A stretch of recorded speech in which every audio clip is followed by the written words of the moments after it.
Nadav. How you doing, Daniel? We're doing this. We're doing it, man. Kerem House interview exclusive, bro. The Kerem House exclusive interview of Nadav Elkum, who was Nadav? He's a Nadav. Stop, I'm joking.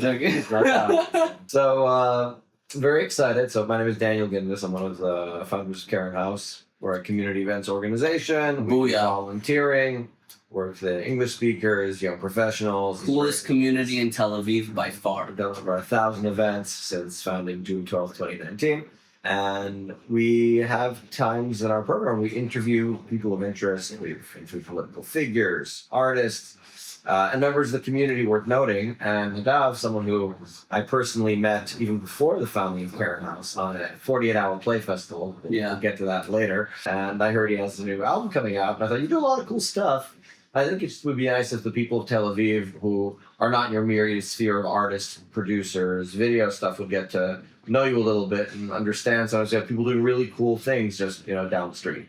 So, Nadav, I guess to the people who don't know you, tell us a little about yourself. First of all, I'm really happy to be here, Daniel, and to sit down with you because I feel like I can talk to you about stuff that I just don't normally get out there in the form of like a song or a short film or something like that. For anyone who doesn't know me, who's just following Kerem House, which makes sense, I'm Nadav Elkum. I'm an artist. I'm in the Tel Aviv area. I came to Israel when I was 10 years old with my whole family. Aliyah, army, all that stuff. I make music, I act, I make short films, I direct short films and music videos, and I like to make stuff. You know what I mean? That's pretty much in very short, and I'm sure we'll get into depth more, and that's why we're sitting down, right, bro? Yeah. Exactly. So where do we want to go from? I mean, I would start with your album got delayed due to international war. It did. So I wanted to ask, like, as an artist who, it's not to be artists, it's marketing and build up. So, like, how did it feel to understand that this launch you've been, because also I've come to your soft launch events. Like, he's done events where, like, you bring people to a place, we hear some of the songs, some old songs. Like, you've done a bunch in different cities. So I want to know, like, how does it feel when suddenly it's getting delayed by at least weeks, maybe to get people's interest, months? Like, how does that feel, someone building towards this for, how long was it, like 2 years, a year? How long was it? Like, the album? This album, yeah. I've been working on this album since when I dropped Peekaboo in November 2024, and that was the last big project I've dropped. I haven't dropped something since then. Tell us what Peekaboo is for a second. Peekaboo is a short film that I made. I directed it and wrote it, and the music in it is like mine. The soundtrack's my music. So that's like a really cool project. It's on YouTube. You can watch it. It's an action short film. And since I dropped that, I haven't dropped anything. And I wasn't sure what I was doing because I just felt like Peekaboo needed to get more recognition before I start dropping more projects. I have like 30 songs out. I have a lot of projects out. So I was like, I'm not stressed to drop something new. And over time, I'm making music. And then I came to a realization it was something like half a year that okay, I'm going to drop an album. You know what I mean? And after the course of a year, I think I was ready. And then I set up the album drop. I was meant to drop it next week. And then Iran and Israel and America, the whole war, missiles in the sky. Maybe we'll have a missile right now during us talking. Totally possible. Do you feel there's any new music that's coming out for you from this time period? Do you feel that now we're going to get an extra track or two, inspired by, events and things around us? Or at least maybe the frustration you feel being impacted by those things? For sure. I actually thought about this yesterday. I thought about the fact that interruptions are great opportunities to do something great. Like an interruption of your routine is an opportunity to bring something about that you wouldn't have done otherwise. And I just thought about that yesterday. So the answer is probably yes. I don't know what though yet. I have a lot of things lined up. All right. Well, I will say I definitely hope we get at least one song inspired by this time period because, Taylor Swift is famous for her music inspired by breakups or happy events in life. And like a war song, you mean? Yeah, a war inspired by war songs. I got you. I have one like that. I have one song called Free What. Get it? Like Free What? And that's I dropped that during the horrible, October 7th time and all that. So I have one more song out. It's just not what I normally gravitate to when I write. When I write, it's literally just what comes out. I sit down and my songs, I write them in a row. You know what I mean? It's also, I know a lot of other people don't do that. I write it it's in a paragraph, it's on a paper row, and I just go it's like venting. A lot of the songs aren't good, right? But what's good, that's what comes out. And when I'm venting like that, it's not usually about like, it's not about Zionistic or Israel stuff. It's about more personal things like what's going on with Nadav in his day-to-day, breakups, anxiety, stuff like that. So my question though, and I guess this would be to you as an artist, what do you feel is your voice and what you're bringing about breakups and anxiety or like is missing in a lot of your space? Like what is Nadav's angle? Because like lots of people have breakups, lots of people have anxiety, some people have both. So, of course. It's like what part of you do you tap into when you tell these? Like what is your voice saying? Well, listen, as corny as it sounds, every person is like one of a kind. There's only one Daniel Gindis who can do what Daniel Gindis can do, and same for me, and same for every person watching this. So obviously, I bring Nadav Elkum. There's no other Nadav Elkum. Ask me again, man. Let's see what else I got. All right, so here's the question: what point in your breakup did inspire the song? Like, what point in that process like hit deep, and you're like, that's like where the worst thing is? That's just like every point it can happen. You know what I mean? It's like things happen in your life, and it like stacks and stacks and stacks, and then like sometimes the song can just come out. Sometimes you don't even know what you're writing about when you start. You know what I mean? Okay, so tell us about the songs on the new album. You said there's like breakups and anxiety and like what else? The album has 11 tracks on it. It starts with a song called Rather Die. It starts really sad and then it goes more hype, and there's also some happy songs. I like happy songs. Yeah, which it took me a long time to start making like quote unquote majol happy songs that aren't all about depression. Like my most streamed song on Spotify is a song called My Bad, and it's 100% about being depressed. You know what I mean? Like that's my most successful song at the moment, like quote unquote successful. But like on this album, I have a few songs that are more quote unquote happy, more fun. I have a song called Big Time on there towards the end that I really like. You could categorize it as like hip hop pop, and it's a song where I really let myself talk about how I have a lot of songs where I talk about like working hard and trying to get to where you want to be and closing the gap between who you are and who you believe you could be, and closing that gap. I have a lot of songs talking about that. And this one, and most of the time those songs are a bit dark. They're talking about that on like the dark side, on like, I'm struggling, but I'm not going to stop, and I know why I'm not going to stop. And maybe some people say they could be sismati maybe sometimes, because I drop like quotes and lines that like I think inspire myself, you know what I mean? But this one song, Big Time, I feel like I'm telling it from a point of like, I feel like I've kind of reached where I've always wanted to go. And like, that also comes with maturing. Like, when I started off when I was 17, 18, I wanted to be like Drake, right? I wanted to tour the world, right? Obviously, I would love to tour the world. But my self-esteem and my worth isn't judged on if I do that, I've put in over 10 years in the game, I've helped other artists, whether it's market or make videos, and I've made my own short films and music videos and songs and blah, blah. I've been in plays and all kinds of stuff, right? So throughout this hustle and this journey of like a decade, I've kind of, without noticing, I think everyone does. I think the trick is that people don't realize that they become what they always wanted to be. And they don't think they became it because they stick with that dream of like, when I was 18, I wanted to be like Drake, right? I wanted millions of streams. I wanted to tour the world, right? But that's just maybe something that like dazzled my eyes and gave me an idea, but that's not what I wanted. What I wanted was to create, and I wanted people to fuck with what I create, and I wanted to get that energy of putting something out into the world and someone else using that for their own benefit. Like music, like enjoying a short film, entertainment. Like The Darkness Before Dawn, that short film that I was part of making that was about suicide rates and depression. And I've gotten DMs from people like talking to me now, like they're talking to someone in the DM about how they're feeling, right? So like, that's like what I always wanted. And it's like, holy shit, like I think a lot of artists out there are like, have their expectations way too high for themselves, and it's robbing them of realizing that they're where they always wanted to be.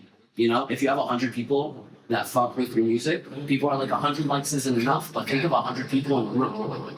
It's a lot of people. They're definitely true. What are, I'd say, three suggestions you would give to help people who are starting their path figure out what it is that they really want doing this? I think what you want can change, and that's okay.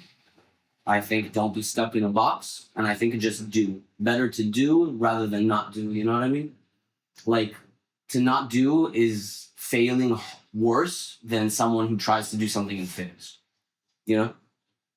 So, what was the hard? Did you ever a point where you're like, okay, I give up, I'm done, I quit, this isn't gonna work? That thought crosses my mind often, but I never do.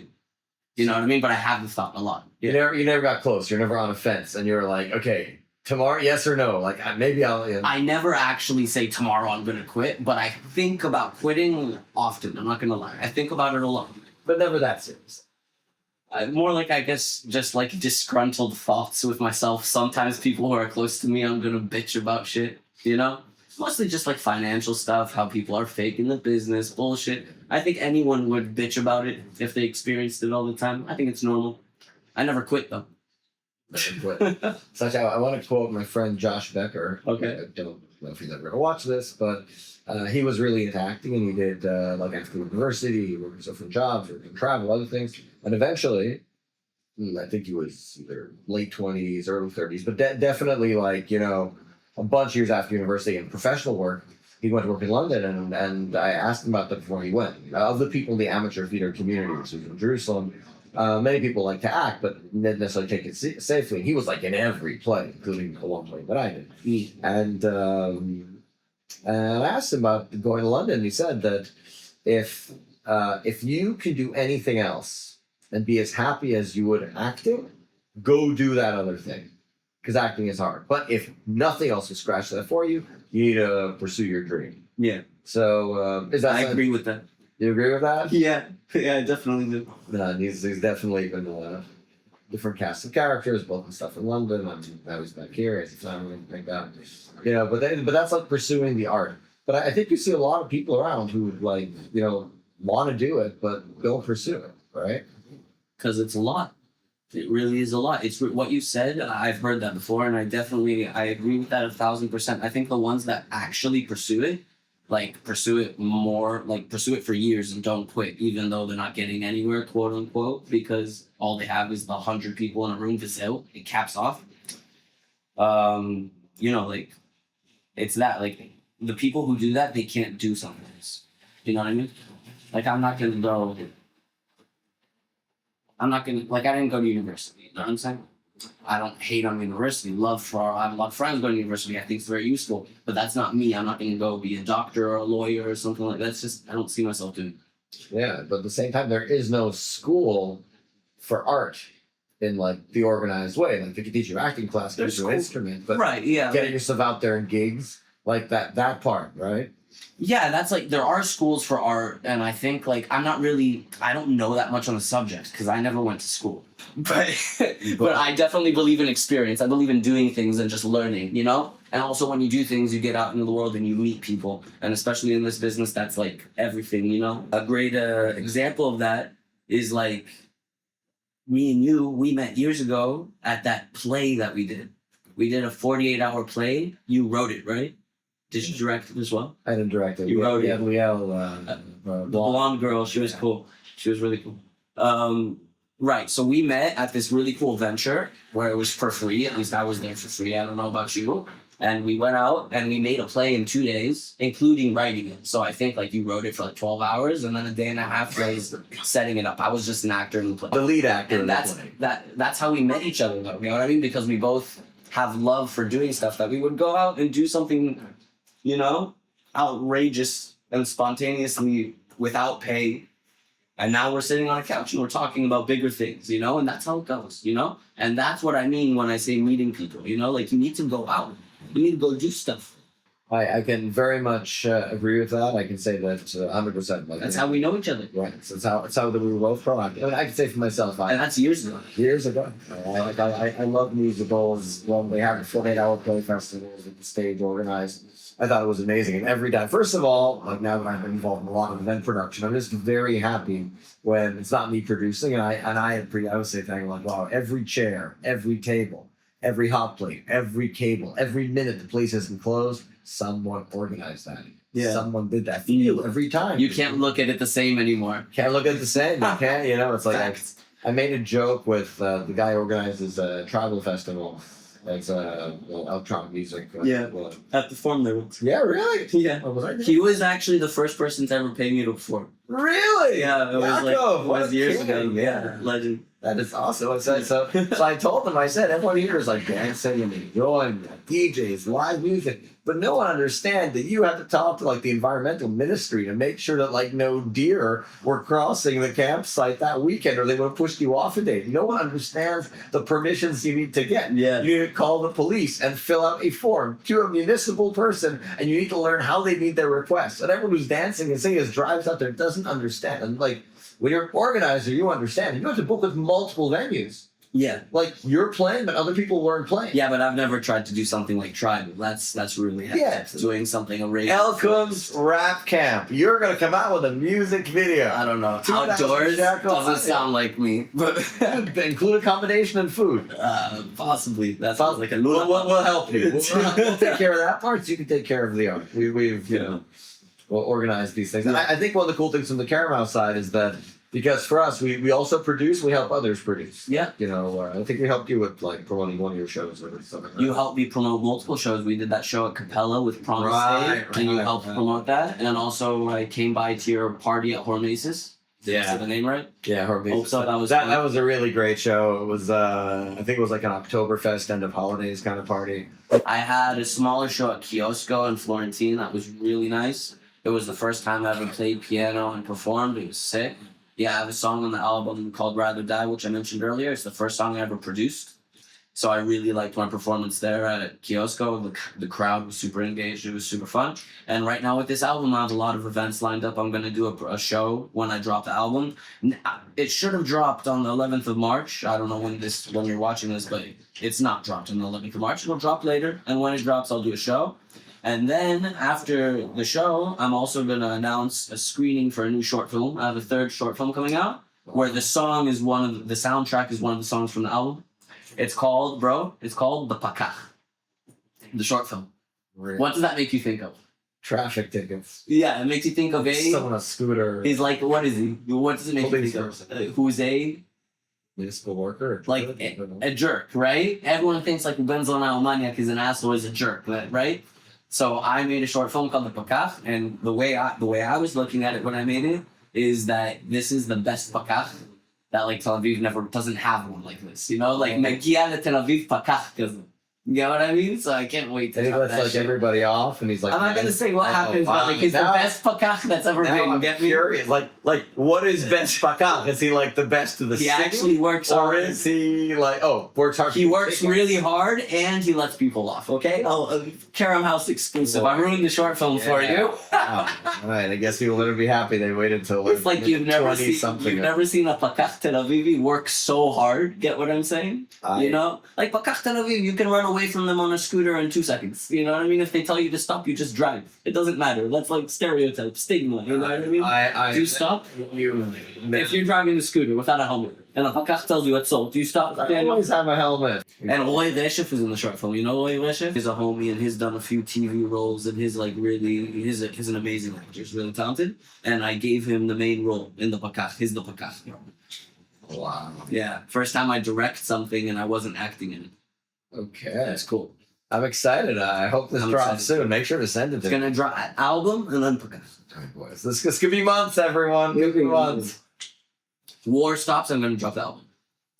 All right, could be months, people. Could be No, months. you think it's going to be months? I don't know, man. Look, it's peaceful, man. We've been talking now for 30, 40 minutes, something like that. I mean, there hasn't been a siren, full.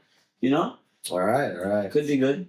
Could be good. Okay, so who are some of the stars of this journey along the way? People that you've collaborated with, production, Wow, performance? there's a lot. All right. There's a lot of people behind the scenes. Okay, so we can't cover all of them. But Yeah. there are a few who, like, right now. A main resonate character. to stand out. A main character is Bruce Milan, who does most of my videos. Not everything, but really most of it. Like he filmed Peekaboo and edited that, and he filmed Darkness and edited that, the short film. There's Ayala Descal, who also just helps me with a bunch of shit. She's a homie. You need to know what you want. I'm stealing this from Tarantino. You need to know what you want, and you need to be able to tell it to the right people. There's Edin and Eliav, who helped me behind the scenes. There's Eyal and Yotam, who helped me behind the scenes. All those names are all filming and editing, bro. Do you realize how many people behind the scenes filming? I just said 5 people that helped me with content. So many people that like really helped make it happen. I have my homies Dekin and Gidon, who make shit happen. I have my homie Prince. The dude's a hustler. The dude's a connector. He's connecting with all the talent.